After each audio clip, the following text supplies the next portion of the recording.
The monthly jobs report. It's more than just numbers on a page. It's a vital sign of our nation's economic health. Strong job growth signals a robust economy.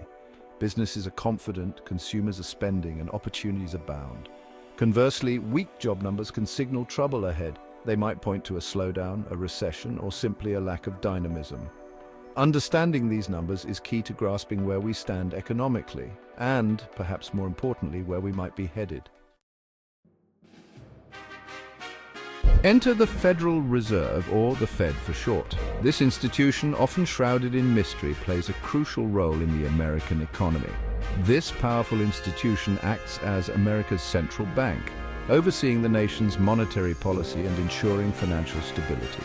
One of its primary tasks, steering the economy towards what it calls maximum employment, which means striving for a job market where everyone who wants to work can find a job. To do this, the Fed has a powerful tool at its disposal: interest rates. These rates influence the cost of borrowing money across the economy. Think of interest rates as the cost of borrowing money. When rates are low, borrowing is cheaper, and when rates are high, borrowing becomes more expensive. When the Fed wants to stimulate the economy, it lowers rates. This encourages businesses to invest in new projects and consumers to spend more. This makes it cheaper for businesses to invest and for consumers to borrow, thus spurring economic activity.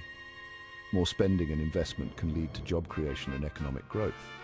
Conversely, when the economy heats up too much, the Fed raises rates to cool things down and prevent inflation. By making borrowing more expensive, the Fed can slow down spending and investment, helping to keep prices stable. So how do job numbers factor into the Fed's decision-making? It's a complex process that involves analyzing various economic indicators. It's all about supply and demand. The balance between these two forces can significantly impact the overall health of the economy. A surge in new jobs often means more people are earning paychecks, which can have a ripple effect throughout the economy.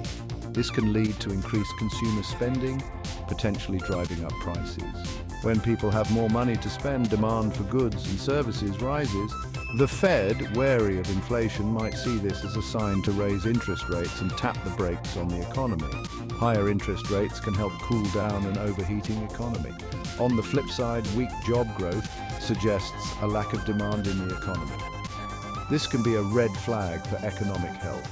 Businesses might be hesitant to hire, consumers might be holding back on spending, and the economy could be at risk of stalling. This scenario can lead to a downward economic spiral. In this scenario, the Fed might lower interest rates to encourage borrowing and spending, aiming to give the economy a much-needed boost. Lower interest rates can make loans cheaper, stimulating investment and consumption. Section 4, the ripple effect: interest rates and your wallet. The Fed's interest rate decisions have a ripple effect that reaches every corner of our lives. When the Fed raises rates, it becomes more expensive to borrow money for things like mortgages, car loans, and credit card purchases. This can put a damper on consumer spending and slow down economic growth. However, it also means that savers earn more interest on their deposits. Lower interest rates, on the other hand, make borrowing cheaper and can stimulate the economy, but they can also lead to inflation, eroding the value of our savings. Section 5, the crystal ball. What's next for jobs and rates? Predicting the future of the economy is a notoriously tricky business. Economists and analysts spend countless hours poring over data, trying to make sense of the numbers and trends. However, by analyzing current trends in job data, we can glean some insights into what might lie ahead.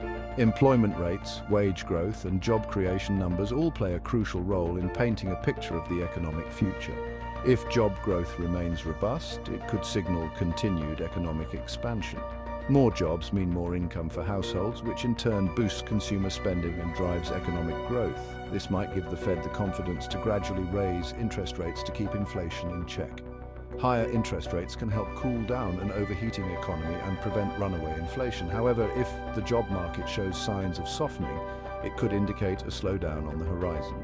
A decline in job creation or rising unemployment rates can be early warning signs of economic trouble.